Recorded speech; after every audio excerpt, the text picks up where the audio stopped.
Welcome to I'm Writing.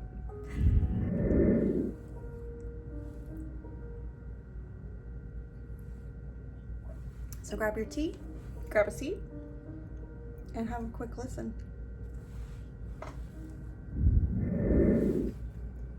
Welcome back to I'm Writing. We're moving straight into Chapter 2, The Invitation. Mia woke with the sun filtering through her curtains, casting dancing patterns across her room. Her day went by in a blur of presents, cake, and niceties. Most of the presents were centered around her new attire to help you catch a husband, new jewelry to wear on dates, and Derek said he had something for her after the ball.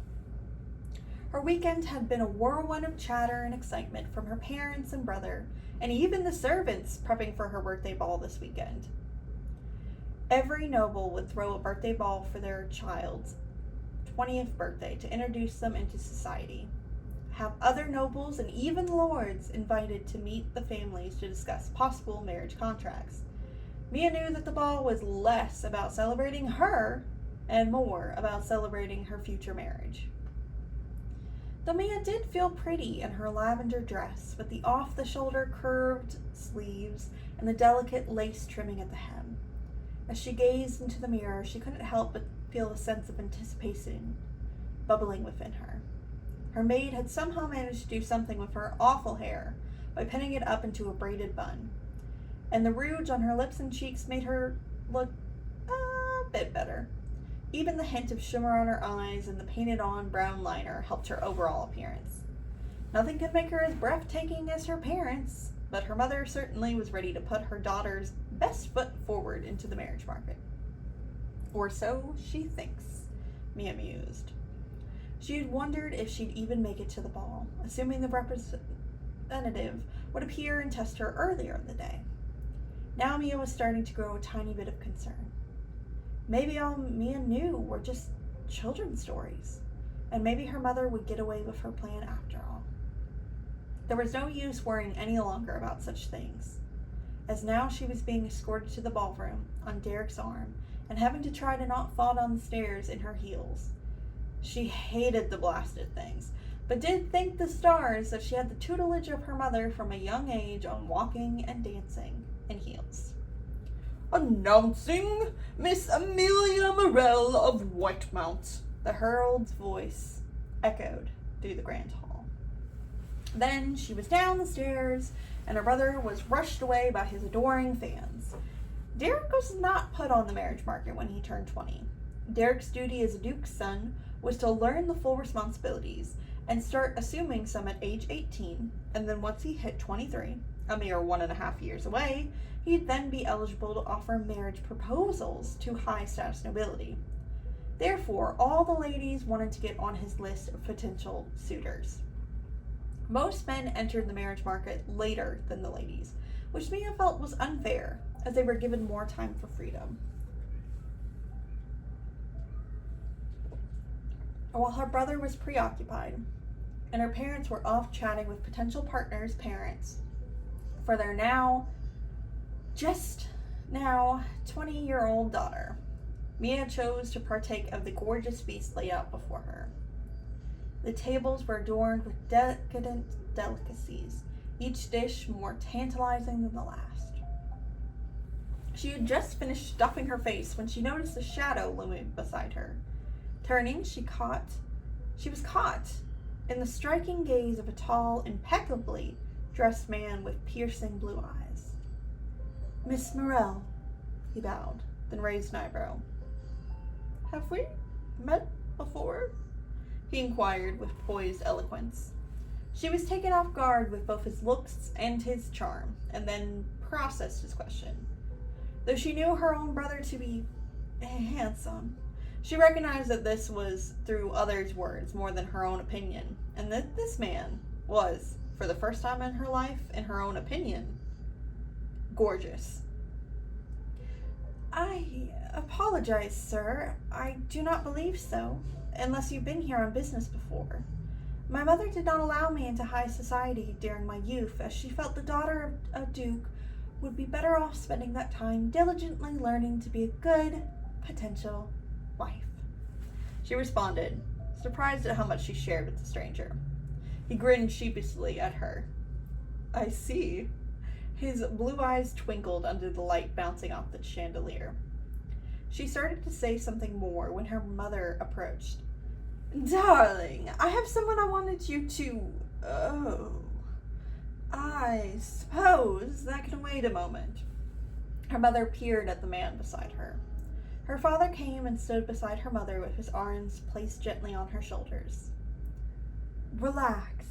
The gentleman greeted both her parents with a brief bow of the head and then grinned.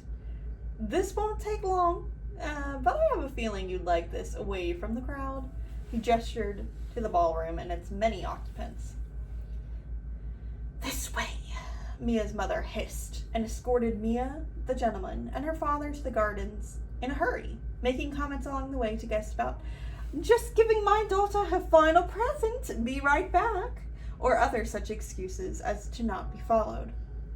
Once her mother shut the doors to the ballroom and they were safely tucked away into the gardens with walls of bushes between them and any onlookers.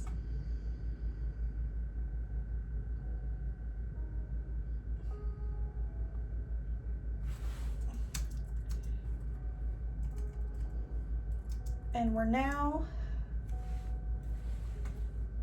all standing in front of a beautiful ornate fountain, providing a soothing serenade.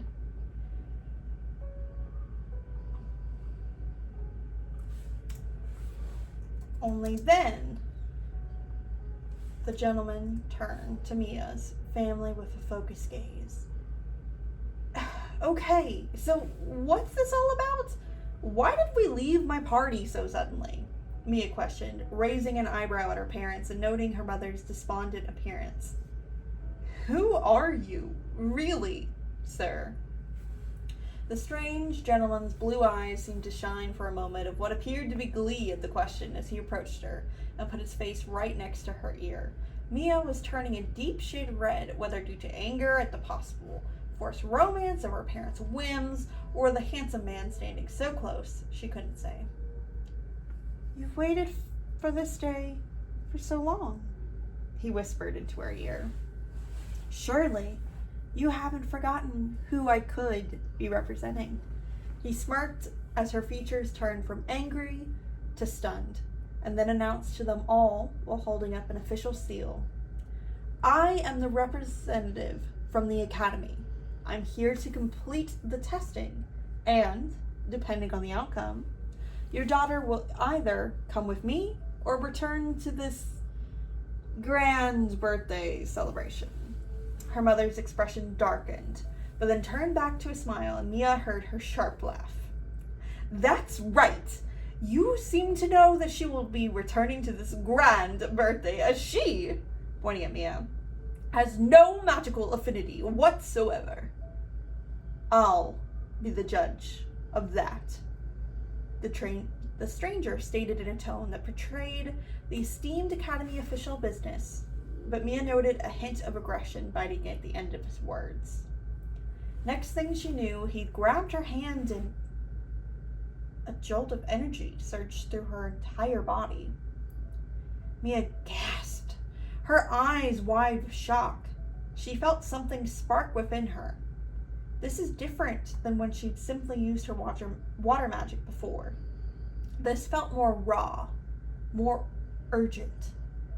Then, as if to answer her, the water from the fountain behind her began to ripple, swirling with intensity before rising in an elegant spiral.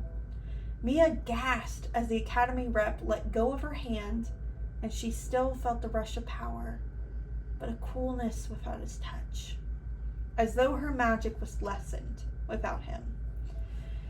No! Her mother screamed, startling Mia into remembering what was happening before the stranger's touch and the rush of power swept in.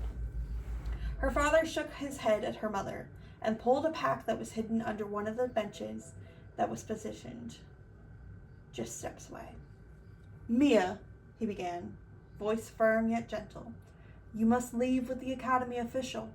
He pressed the pack into her hands and whispered, "I knew you could do it. Go and be free." He then returned to his spot at his wife's shoulders and held her close, murmuring words of comfort as tears streamed down her face. The academy rep caught her arm and started pulling her away from all she'd ever known. Through the grounds of the garden, into the front lawn, and then to the carriage waiting near the steps of her childhood home.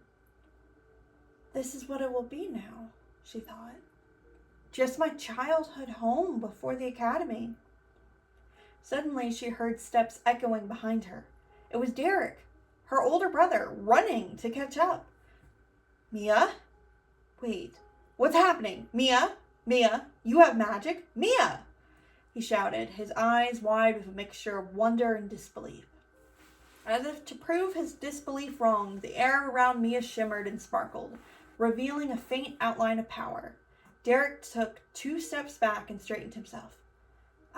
I knew it! I'm so proud of you, he said, voice trembling. Then he thrust a small, worn amulet into her hand. "Keep this with you," he said, eyes shining with unshed tears. Then she was whisked into the carriage and the curtain drawn before more words or tears could be shed. As the carriage began to roll away, Mia clutched the amulet tightly, feeling the warmth of her brother's love within it. The landscape blurred past the window, but all she could focus on was the rhythm of the amulet's pulse mingling with her own heartbeat. "Happy birthday, Mia," the stranger said with a smile. "You are finally going to the academy."